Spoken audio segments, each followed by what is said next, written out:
फिलहाल भारत में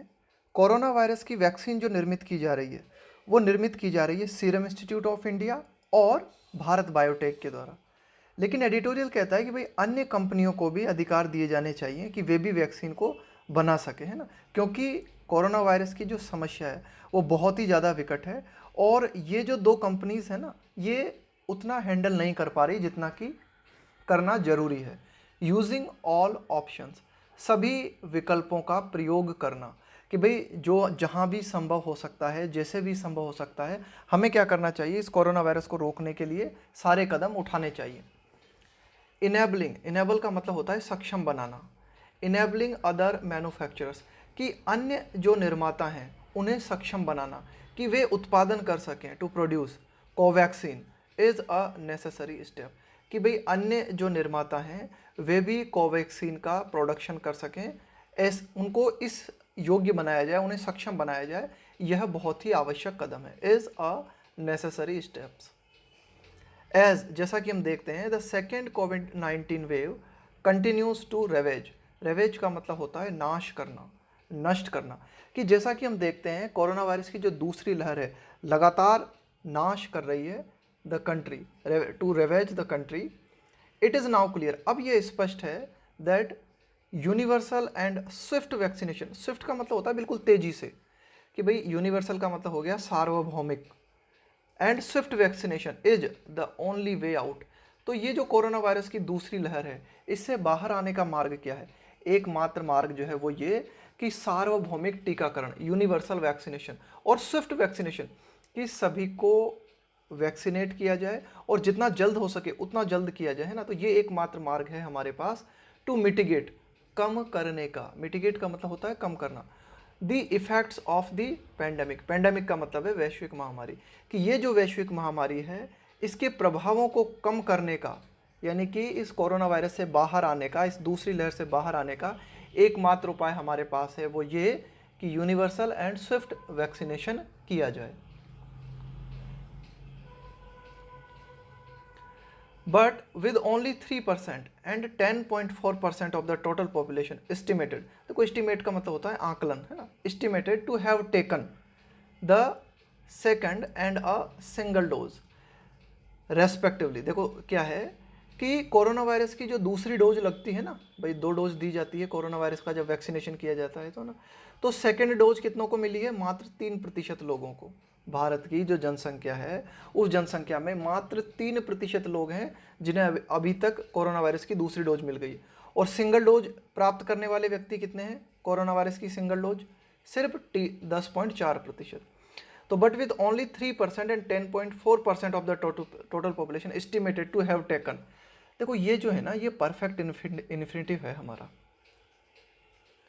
to have taken. देखो हम क्या करते हैं, टू के साथ वर्ब की फर्स्ट फॉर्म लगाते हैं ना,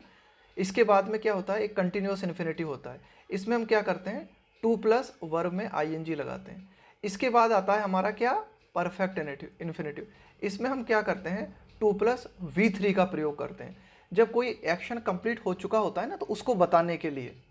अब देखो इसका मतलब क्या हुआ, इसका मतलब ये हुआ कि भाई ऐसा आकलन किया गया है कि 3% और 10.4% जो जनसंख्या है ना, वह ऐसा कर चुकी है ना, ऐसा आकलन किया गया है कि इस ये जो 3% और 10.4% जनसंख्या की बात करें, वह ऐसा कर चुकी है, उसने ले लिया है। क्या कर लिया है उसने, कि 3% लोग जो हैं उन्होंने सेकेंड डोज ले ली है और 10.4% जो व्यक्ति हैं उन्होंने कोरोना वायरस की सिंगल डोज ले ली है। रेस्पेक्टिवली लिखा हुआ है ना, रेस्पेक्टिवली का मतलब होता है क्रमशः। The goal of vaccinating a substantial, substantial का मतलब होता है काफ़ी मात्रा में, है ना, काफ़ी हद तक। The goal of vaccinating a substantial number of people, कि भाई जो उद्देश्य है ना, द गोल ऑफ वैक्सीनेटिंग, टीकाकरण करने का जो उद्देश्य है, काफ़ी मात्रा में जो लोग हैं उनका टीकाकरण करने का जो उद्देश्य है, वो उद्देश्य क्या है, टू अचीव, ये प्राप्त करना, क्या प्राप्त करना, इम्यूनिटी, प्रतिरक्षा प्राप्त करना, अगेंस्ट सार्स CoV-2। ये जो लिखा हुआ है ना, ये सार्स CoV-2, ये कोविड-19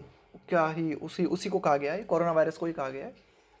कि भाई ये जो कोरोना वायरस है इसके खिलाफ हमें इम्यूनिटी प्राप्त हो सके, है ना, कि भाई हमारी जो बॉडी है वह कोरोना वायरस के खिलाफ प्रतिरक्षा पैदा कर सके ना, ये है हमारा उद्देश्य ना, इसलिए हम ज़्यादा से ज़्यादा लोगों का टीकाकरण करना चाहते हैं। एंड इट्स वेरिएंट, देखो वेरिएंट का मतलब होता है परिवर्तित रूप, कि भाई ये जो कोरोना वायरस है ना, धीरे धीरे टाइम के अनुसार इसका जो रूप है ना उसमें चेंजेस आ रहे हैं कुछ थोड़े थोड़े, है ना। तो कोरोना वायरस में और इसके जो परिवर्तित रूप हैं, इनके खिलाफ हम इम्यूनिटी प्राप्त कर सकें, हम एक तरीके से कह सकते हो कि एंटीबॉडी डेवलप कर सकें, ये है हमारा उद्देश्य वैक्सीनेट करने का लोगों को। तो ये जो हमारा उद्देश्य है ना, ये जो हमारा गोल है, रिमेन्स बना हुआ है a tall order for India. देखो जब हम किसी चीज़ के बारे में कहते हैं ना, ये तो बड़ा यार, ये तो टॉल ऑर्डर है, तो इस टॉल ऑर्डर का मतलब होता है कुछ ऐसा जिसे प्राप्त करना, जिसे करना बहुत मुश्किल हो, है ना, कुछ ऐसा जिसे करना बहुत मुश्किल हो। तो यही एडिटोरियल कह रहा है कि भाई जो हमारा गोल है लोगों को वैक्सीनेट करने का, यह बहुत ही मुश्किल बना हुआ है भारत के लिए, रिमेन्स बना हुआ है a tall order for India, है ना, कि मतलब ये कुछ ऐसा बना हुआ है जिसे मतलब करना बहुत ही डिफिकल्ट है। आगे देखते हैं, सप्लाई कांस्टेंट। देखो कांस्टेंट का मतलब होता है रोकने वाला, है ना, मतलब एक तरीके से आप कुछ करना चाहते हो, अगर उसको कोई चीज़ रोकती है तो उसे क्या बोलेंगे, उसे बोलेंगे constant. Supply constraints in delivering the only 2 vaccines available to Indians so far. देखो सप्लाई में क्या है, बहुत ज़्यादा बाधा हमें देखने को मिल रही है ना, in delivering the only 2 vaccines available to Indians so far. देखो अभी तक इंडियंस को, सो फार का मतलब होता है अब तक जो भारतीय हैं उन्हें सिर्फ 2 वैक्सीन्स अवेलेबल हैं, लेकिन ये जो 2 वैक्सीन्स है ना, इनको भी जो सप्लाई होनी चाहिए पूरी, भाई जो भी चीज़ें इन्हें चाहिए वे सप्लाई ठीक तरह से नहीं हो पा रही। 2 वैक्सीन्स कौन सी हैं, कोविशील्ड एंड कोवैक्सीन। देखो अभी ब्रैकेट में थोड़ी एडिशनल जानकारी दी गई है, the Russian developed Sputnik 5 vaccine has just been deployed. यहाँ पे डिप्लॉय का मतलब है प्रयोग में लेना, यूज़ में लेना, है ना, कि भाई रशिया के द्वारा निर्मित की गई है कोरोना वायरस के खिलाफ वैक्सीन जिसका नाम है स्पुतनिक 5, उसे अभी हाल ही में भारत के द्वारा प्रयोग में लिया गया है। लेकिन फिलहाल तो हमारे पास यही कह सकते हो आपकी कोविशील्ड और कोवैक्सीन का ही अब तक हम प्रयोग कर रहे थे, फिलहाल यही 2 वैक्सीन हमारे पास है ना। तो इनके संबंध में एडिटोरियल कहता है कि supply constants in delivering the only 2 vaccine available to Indian so far are one of the reason, कि सप्लाई में जो बाधा आ रही है ना, कि भाई ये जो मतलब डिलीवर का मतलब है प्रदान करना, कि भाई ये जो 2 वैक्सीन्स हैं, इन 2 वैक्सीन्स को जो सप्लाई चाहिए होती है ना, वह सप्लाई ठीक तरह से नहीं मिल पा रही है ना। तो ये कुछ ऐसे रीजंस हैं, are one of the reasons why the pace of vaccination has fallen, कि भाई क्यों टीकाकरण की जो स्पीड है, पेस का मतलब होता है रफ्तार, है ना, स्पीड, हैज़ फॉलन का मतलब है गिर गई है, कि भाई वैक्सीनेशन जो का प्रोग्राम जो भारत में चल रहा है कोरोना वायरस के खिलाफ, उसमें गिरावट क्यों आई है, उसमें कमी क्यों आई है ना। कई कारण है, लेकिन उसका मेन कारण ये है कि मात्र आप कह सकते हो कि 2 वैक्सीन्स अवेलेबल हैं और इनको भी जितनी सप्लाई मिलनी चाहिए, है ना, वो सप्लाई इनको मिल नहीं पा रही। Karnataka and Maharashtra have halted, halt का मतलब होता है रोक देना, vaccination for the 18 to 44 age group to address this as well, कि भाई ये जो समस्या हमारे सामने आ रही है ना, कि भाई ये ठीक तरह से आप कह सकते हो कि पूरी डिलीवरी नहीं मिल पा रही, पूरी सप्लाई नहीं मिल पा रही, तो इसके चलते कर्नाटक और महाराष्ट्र ने क्या किया है, 18 से 44 एज ग्रुप के जो व्यक्ति हैं उनके वैक्सीनेशन को रोक दिया है। क्यों रोक दिया है, टू एड्रेस, समाधान करने के लिए, दिस एज वेल, है ना, कि भाई ये जो समस्या है, एक तरीके से ये जो समस्या बनी हुई है ना, सप्लाई की जो समस्या बनी हुई है, इस समस्या का निदान ढूंढने के लिए महाराष्ट्र और कर्नाटक ने 18 से 44 एज ग्रुप के जो व्यक्ति हैं उनके टीकाकरण को रोक दिया है। While the manufacturers serum institute of India and Bharat biotech, while जबकि जो निर्माता हैं, ये जो वैक्सीन के जो निर्माता हैं ना, कौन कौन है निर्माता, एक तो है सीरम इंस्टीट्यूट ऑफ इंडिया और एक है भारत बायोटेक, है ना, इन दोनों के द्वारा ये वैक्सीन निर्मित की जा रही हैं। तो ये जो निर्माता हैं सीरम इंस्टीट्यूट ऑफ इंडिया और भारत बायोटेक हैव प्रोमिस्ड, तो इन दोनों निर्माताओं ने वादा किया है एन ऑगमेंटेशन, ऑगमेंटेशन का मतलब होता है किसी चीज़ को बढ़ाना, इन प्रोडक्शन कैपेसिटी, कि भाई हम जो प्रोडक्शन कर रहे हैं, हम जो निर्माण कर रहे हैं उसकी क्षमता में हम वृद्धि करेंगे, ऐसा वादा इन दोनों ने किया है, सीरम इंस्टीट्यूट ऑफ इंडिया और भारत बायोटेक ने। लेकिन द डिपेंडेंस ऑन देम, लेकिन सिर्फ और सिर्फ इन दोनों कंपनियों पर निर्भरता, टिल अदर वैक्सीन्स, कि भाई जब तक अन्य वैक्सीन्स नहीं आ जाती, the dependence on them till, कब तक, other vaccines, including those from abroad, कि भाई कुछ विदेश से भी हमें वैक्सीन अगर प्राप्त होती है ना, including those from abroad, abroad का मतलब है भाई विदेश से हमें प्राप्त होती है, are made available over the longer term. Over the longer term का मतलब है आने वाली लंबी अवधि के दौरान, कि भाई आने वाली लंबी अवधि के दौरान, कि भाई जब तक अन्य वैक्सीन्स उपलब्ध नहीं हो जाती है ना, उनमें विदेश की वैक्सीन्स भी आप काउंट कर लो, है ना। तो एडिटोरियल क्या कह रहा है कि इन तब तक, जब तक हमें अन्य वैक्सीन्स निर्भर नहीं हो, अवेलेबल नहीं हो जाती, तब तक इन दोनों निर्माताओं पर निर्भर बने रहना, the dependence on them till other vaccines, है ना,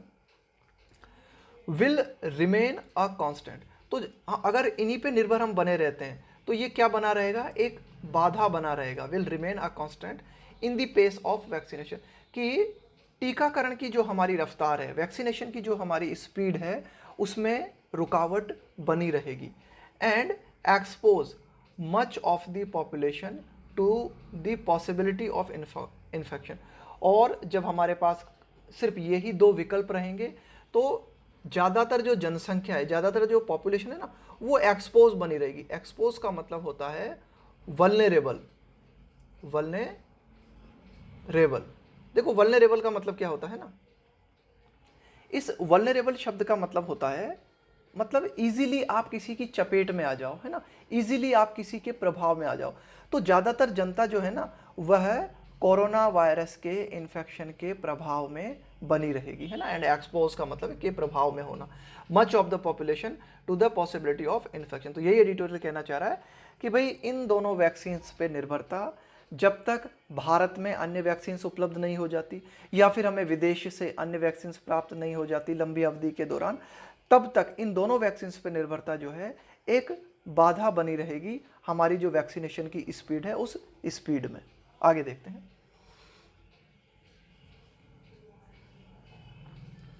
इंडिया हैज़ राइटली सॉट, देखो ये सीक की सेकेंड फॉर्म और थर्ड फॉर्म होती है। सीक है ना, बहुत इंपॉर्टेंट शब्द है ये। इंपॉर्टेंट इसलिए कि लगभग डेली आता है ये, हम एडिटोरियल पढ़ते हैं या फिर द हिंदू न्यूज़पेपर पढ़ते हैं ना, उसमें लगभग डेली हमें देखने को मिलता है। और कई मतलब होते हैं सीक के। सीख का मतलब कुछ चाहना, है ना, कुछ देखना। देखने से मतलब ये नहीं आंखों से देखना कि भाई भविष्य में आप क्या चाह रहे हो, क्या देख रहे हो आप, है ना।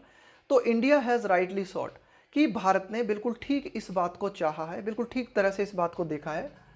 अलॉन्ग विथ साउथ अफ्रीका, कि साउथ अफ्रीका के साथ भारत ने इस बात को चाहा है, किस बात को चाहा है, अ टेम्परेरी वेवर। देखो वेवर का मतलब होता है एक तरीके का छूट पत्र। छूट पत्र का मतलब होता है कुछ माफ़ कर देना, है ना, उसको बोलते हैं waiver. A temporary waiver of provisions का मतलब है प्रावधान, इन द ट्रिप्स। देखो इस ट्रिप्स की फुल फॉर्म होती है trade related aspects of intellectual property right. देखो क्या होता है कि जैसे आपने कोई चीज़ खोजी, है ना, तो वह क्या है, आपके आईपीआर में चली जाएगी, इंटेलेक्चुअल प्रॉपर्टी राइट। भाई आपने अगर कोई चीज़ खोजी है, आपने कोई चीज़ इन्वेंट की है, तो उसके ऊपर आपका अधिकार है। आप इसका पेटेंट किसी और को देना चाहते हो या नहीं देना चाहते हो, ये आपके ऊपर डिपेंड करता है। तो कुल मिला के अगर आपकी बुद्धि की बदौलत कोई चीज़ इस दुनिया में आई है तो उसके ऊपर काफ़ी हद तक आपका अधिकार होता है। लेकिन वर्तमान में जो भारत है और साउथ अफ्रीका है, उनका कहना है कि भाई जैसे अन्य कई देश हैं वे कोरोना वायरस की वैक्सीन निर्मित कर रहे हैं, तो फिलहाल ये जो ट्रिप्स के तहत हमने जो नॉर्म्स बना रखे हैं, जो प्रावधान बना रखे हैं, उनमें कुछ छूट दी जानी चाहिए, क्योंकि भाई ये वर्तमान में ये बहुत ही ज़्यादा इमरजेंसी की सिचुएशन है ना। तो यही भारत ने और साउथ अफ्रीका दोनों ने इस चीज़ को चाहा है कि भाई छूट दी जाए उन ट्रिप्स के प्रावधानों में, है ना, कि भाई जो आईपीआर है हमारा, इंटेलेक्चुअल प्रॉपर्टी राइट्स के जो प्रावधान है, उनमें कुछ छूट दी जाए। ट्रिप्स एग्रीमेंट टू फैसिलिटेट, और छूट क्यों दी जाए, टू फैसिलिटेट। फैसिलिटेट का मतलब होता है सुगम बनाना, सुविधाजनक बनाना। To facilitate universal access, access का मतलब होता है पहुंच, टू कोविड-19 वैक्सीन, कि भाई कोविड-19 की जो वैक्सीन है वह सार्वभौमिक रूप से सभी की पहुंच में आ सके, इसलिए जो ट्रिप्स एग्रीमेंट है उसमें कुछ छूट दी जानी चाहिए। भाई ये क्या है कि भाई ज़्यादातर कई विश्व के कई देश हैं जिन्होंने ट्रिप्स एग्रीमेंट किया हुआ है ना। ट्रिप्स एग्रीमेंट किया हुआ है यानी कि इंटेलेक्चुअल प्रॉपर्टी राइट से जुड़े हुए कुछ प्रावधान हैं और उन पर इन सारे देशों ने हस्ताक्षर किए हुए हैं कि भाई जैसे कोई अगर आपका मतलब आप कहते हो कि भाई इस पे हमारा इंटेलेक्चुअल प्रॉपर्टी राइट है तो वो कितने सालों तक रहेगा, किसे पेटेंट दिया जा सकता है, ऐसी कुछ बातें इसमें लिखी हुई है। लेकिन फिलहाल भारत ने और साउथ अफ्रीका ने कहा है कि भाई ये जो ट्रिप्स के प्रावधान हैं इनमें थोड़ी छूट दी जानी जरूरी है ताकि कोविड-19 वैक्सीन जो है वह यूनिवर्सल रूप से, सुविधाजनक रूप से सभी को उपलब्ध हो सके। But the centre has done nothing to bring vaccines and medicines But the center has done nothing to bring vaccines and medicines under a statutory regime in India। अब देखो एडिटोरियल क्या कहता है, लेकिन भारत सरकार के, केंद्र सरकार के संदर्भ में अगर हम बात करें, है ना, बट द सेंटर यहाँ केंद्र सरकार के लिए कहा गया है, हैज़ डन नथिंग, लेकिन केंद्र सरकार ने कुछ नहीं किया है लाने के लिए कि भाई जो वैक्सीन है, वैक्सीन से जुड़ी हुई, है ना, वैक्सीन है या फिर अन्य जो मेडिसिन हैं उनको एक वैधानिक, स्टेचुटरी का मतलब हो गया कानूनी, वैधानिक, रेजिम का मतलब हो गया सिस्टम, व्यवस्था, in India to allow for wider availability and a diversity of options. कि भाई ठीक है, भारत जो है अंतर्राष्ट्रीय स्तर पे साउथ अफ्रीका के साथ मिलके यह बात चाह रहा है कि भाई ये जो ट्रिप्स के जो एग्रीमेंट हैं इनमें थोड़ी छूट दी जानी चाहिए, लेकिन भारत ने स्वयं यहाँ कुछ नहीं किया है कि भाई वैक्सीन और मेडिसिन से जुड़े हुए जो नियम कानून है ना भारत में, भाई उनमें भी तो भारत को छूट देनी चाहिए ना। भाई वर्तमान में हमने क्या कर रखा है, सिर्फ सीरम इंस्टीट्यूट ऑफ इंडिया और भारत बायोटेक, सिर्फ ये दो कंपनीज वैक्सीन को निर्मित कर रही हैं, अन्य कंपनीज भी तो कर सकती हैं ना। यही एडिटोरियल कहना चाह रहा है कि भाई भारत सरकार जो है वैश्विक स्तर पे तो जो है मांग कर रही है कि छूट दी जानी चाहिए, लेकिन भारत सरकार ने अपने घरेलू स्तर पे कुछ नहीं किया है कि भाई ये जो मेडिसिन से जुड़े हुए और वैक्सीन से जुड़े हुए जो प्रावधान है ना, उन जो कानूनी प्रावधान है ना, जो कानूनी व्यवस्था है ना, उनमें कोई चेंज नहीं किया है, जबकि किया जाना चाहिए था चेंज टू अलाउ, है ना, इस बात को अलाउ करने के लिए फॉर वाइडर अवेलेबिलिटी, कि ज़्यादा से ज़्यादा लोगों को उपलब्धता, एंड अ डाइवर्सिटी का मतलब है विविधता ऑफ ऑप्शंस, कि लोगों के पास ज़्यादा से ज़्यादा, एक तरीके से ज़्यादा अवेलेबिलिटी हो चीज़ों की और विविधता हो, है ना, वे कई सारे विकल्प हों। इसके लिए भारत को घरेलू स्तर पे भी तो प्रयास करने चाहिए ना, वही एडिटोरियल कहना चाह रहा है। आगे देखते हैं। इनफैक्ट वास्तव में अगर हम देखें द सेंटर्स सबमिशन, भाई सेंटर ने क्या है, इस बात को सबमिट किया है ना, इस बात को रखा है to the Supreme Court, Supreme Court के सामने केंद्र सरकार ने इस बात को रखा है that the exercise of statutory powers under the patents act 1970, कि भाई भारत में ये जो पेटेंट एक्ट है ना, पेटेंट का मतलब है कोई चीज़ आपने पेटेंट करा ली, इसका मतलब है उसके ऊपर आपका अधिकार हो गया, आपका कंट्रोल हो गया, है ना। तो ये जो पेटेंट एक्ट है 1970 है ना, तो इसके तहत कानूनी जो पावर है उनका प्रयोग करना, है ना, exercise of statutory powers under the patent act 1970 can only prove to be counter productive at this stage. देखो काउंटर प्रोडक्टिव का मतलब होता है, प्रोडक्टिव का मतलब होता है फल देने वाला, है ना, लाभदायक साबित होने वाला। काउंटर प्रोडक्टिव का मतलब है उल्टा फल देने वाला, है ना, कि भाई जो आप काम कर रहे हो ना उसका उल्टा नतीजा आपको मिले, तो उसको कहेंगे counter productive at this stage. तो देखो एडिटोरियल क्या कहता है कि भाई भारत सरकार ने सुप्रीम कोर्ट के सामने इस बात को रखा है कि भाई जो पेटेंट एक्ट 1970 है ना, इसके जो कानूनी प्रावधान हैं अगर हम उनमें कुछ हेरफेर करते हैं ना, तो वे इस स्टेज पे, इस चरण पे वे काउंटर प्रोडक्टिव साबित हो सकते हैं ना, उनका प्रभाव जो है उल्टा देखने को मिल सकता है ना। ये बात केंद्र सरकार ने सुप्रीम कोर्ट के आगे रखी है। तो ये जो सबमिशन केंद्र सरकार ने सुप्रीम कोर्ट के आगे किया है, ये जो बात केंद्र सरकार ने सुप्रीम कोर्ट के आगे रखी है, इज क्लियरली कॉन्ट्राडिक्टरी, यह विरोधाभासी है। कॉन्ट्राडिक्टरी का मतलब है विरोधाभासी to its international position for a temporary waiver in the TRIPS agreement. तो भारत सरकार की ये जो बात है विरोधाभासी है, किस चीज़ की विरोधाभासी है, टू इट्स इंटरनेशनल पोजीशन, कि भारत ने अंतर्राष्ट्रीय रूप से अपनी जो स्थिति स्पष्ट की है ना, अंतर्राष्ट्रीय स्तर पे भारत ने क्या कहा है, क्या पोजीशन है भारत की, क्या बात भारत ने रखी है अंतर्राष्ट्रीय स्तर पर,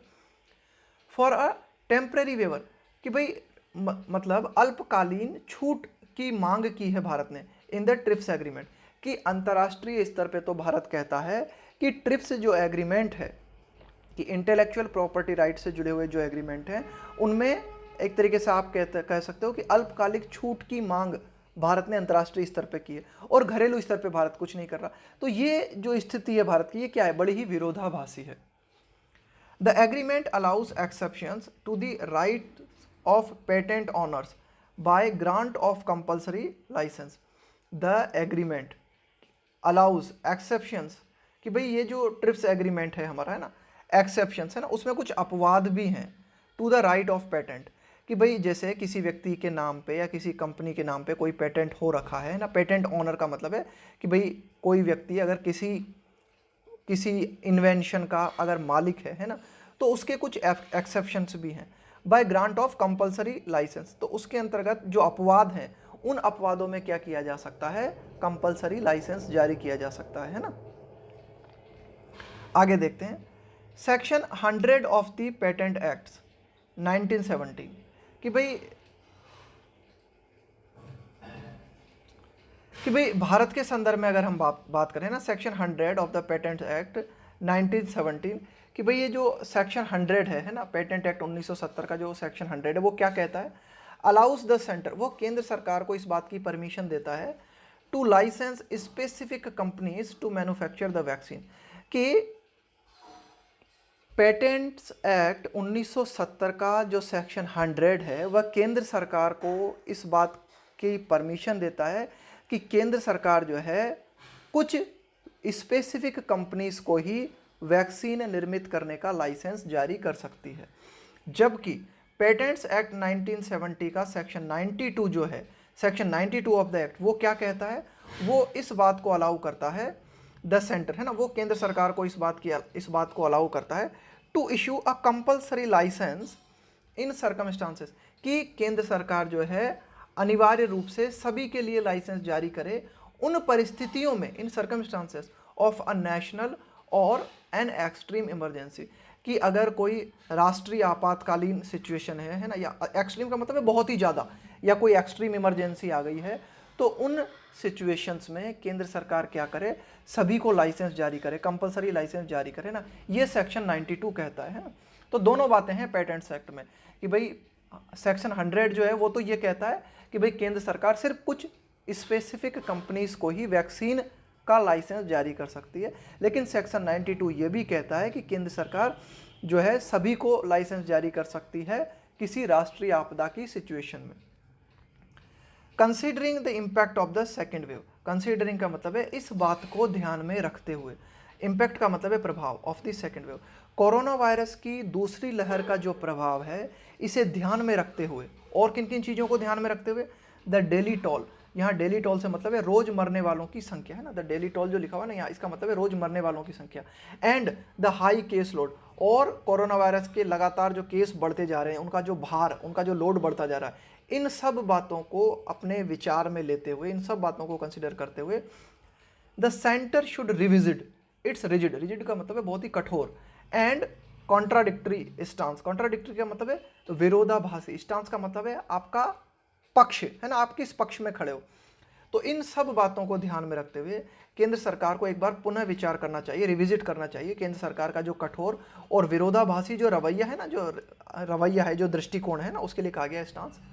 on the issue of compulsory licensing, कि ये जो कंपलसरी लाइसेंस की हम बात कर रहे हैं ना, सभी के लिए लाइसेंस जारी कर देना, अनिवार्य कर देना है ना, ये जो कंपलसरी लाइसेंस की हम बात करते हैं तो बात कर रहे हैं, तो इसको लेकर केंद्र सरकार का जो विरोधाभासी रवैया है, उस रवैये पर केंद्र सरकार को एक बार पुनः विचार करना चाहिए। दैट वुड अलाउ, कि भाई अगर हम कंपलसरी लाइसेंस अलाउ कर देते हैं ना, तो इसके माध्यम से क्या होगा, दैट वुड अलाउ, इसके माध्यम से परमिशन मिल जाएगी। देखो यहाँ पे हम विल का प्रयोग न करके वुड का प्रयोग क्यों कर रहे हैं, क्योंकि हम इमेजिनेशन कर रहे हैं कि भाई अगर ऐसा होता है तो ऐसा हो जाएगा। That would allow the manufacture of the vaccines, that would allow the manufacture of vaccines and important drugs without the consent of the patent holder. तो उसके माध्यम से क्या होगा, उसके माध्यम से जो वैक्सीन के निर्माता हैं है ना, या फिर महत्वपूर्ण औषधियों के निर्माता हैं है ना, उनको जो है परमिशन मिल जाएगी विदाउट द कंसेंट, कंसेंट का मतलब होता है सहमति, इजाज़त ऑफ द पेटेंट होल्डर।